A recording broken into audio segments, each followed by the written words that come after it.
Hello everyone, Dave Landry here from DaveLandry.com. Today we're going to talk about setting up your computers and your office for trading.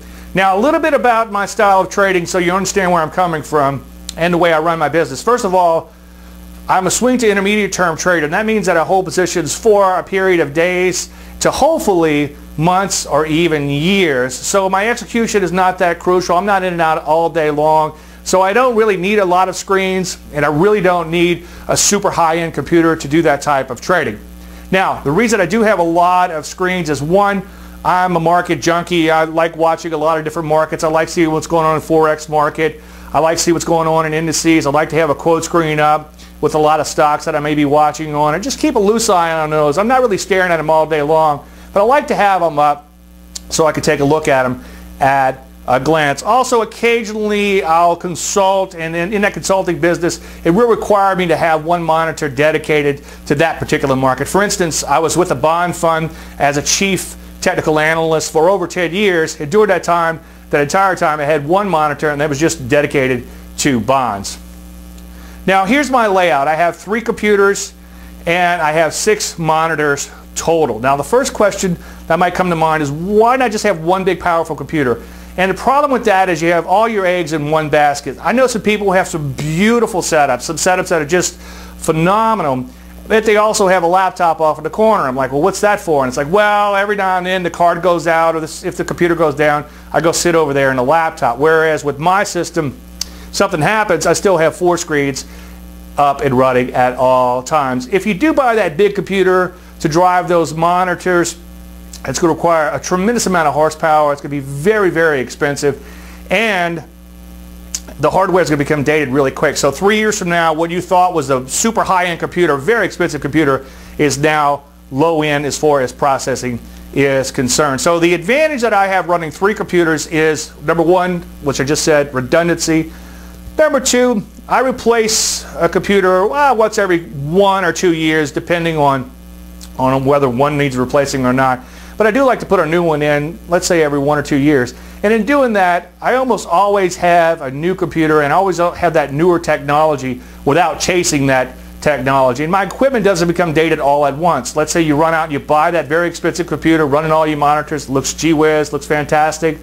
And then 3 years from now, you decide, well, this computer's really getting old, I need to replace it. So now you got a big capital outlay once again. Now, there's some disadvantages to running 3 computers. Obviously, I can only put 2 monitors on one computer, although I have been testing it. It works out pretty nicely so far, and I'm probably going to incorporate it to my setup. I have a 60-inch TV in my office that I'm not using for watching TV because I don't believe in watching the market news. What I do with that, though, is I've got it clicked into one of my computers, or plugged into one of my computers, I should say, and I use it as a third monitor. So as a general statement, if you only have 2 DVI ports coming out of your computer, then obviously you can only run 2 monitors at a time. And every now and then you might want that third monitor to pull a chart around or pull some quotes over or something. So that is a disadvantage.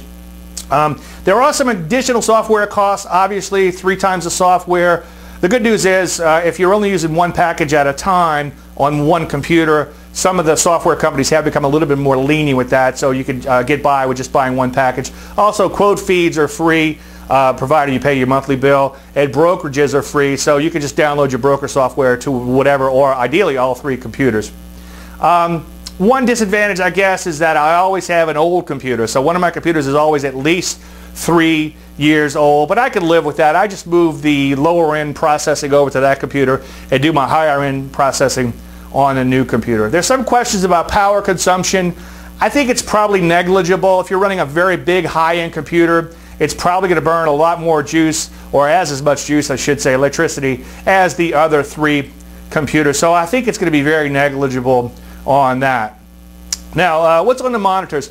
I have 2 stock monitors right here. This one is shorter term chart, and this one's a longer term chart. They flip simultaneously, so if I'm looking at the short-term chart and I like what I see, I glance over to this monitor and I see if I like what I see also on a longer-term charts. I dedicate one monitor usually just to quotes, and in that I'll have some indices. I might have gold and a couple other things on that.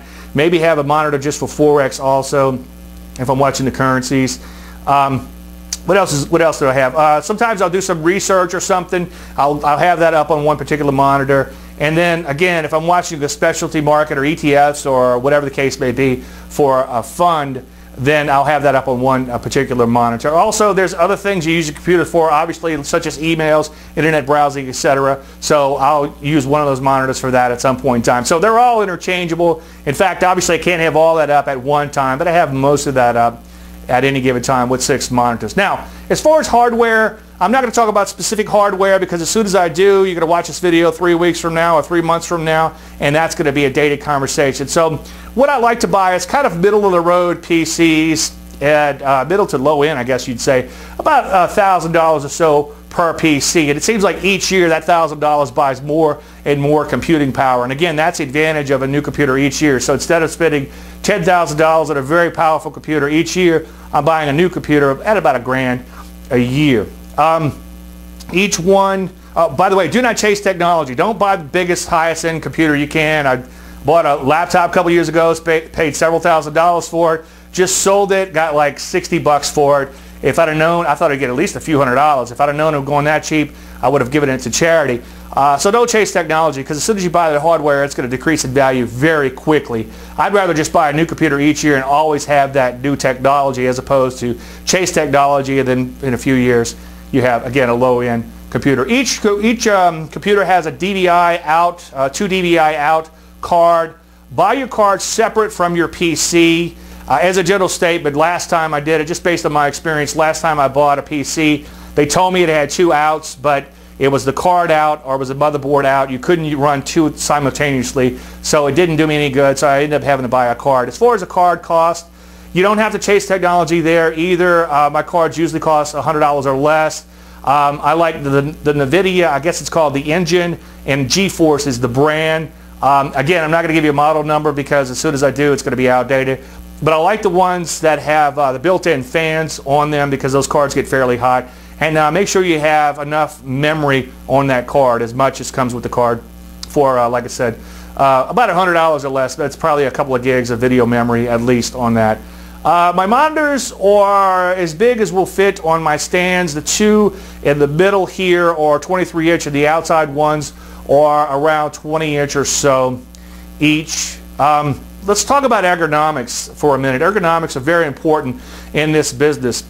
I was sitting probably about 12 hours a day, and it was really beginning to take its toll on my body. I was becoming much older than I am in physical years, and I realized I had to do something. So I bought a stand-up desk, and the one I bought was the Up Desk from the Human Solution. I did a lot of research, and I needed a desk that would be big enough for all my monitors, and number 2 would be strong enough to lift all of that weight. So I think my model is rated for about 300 pounds.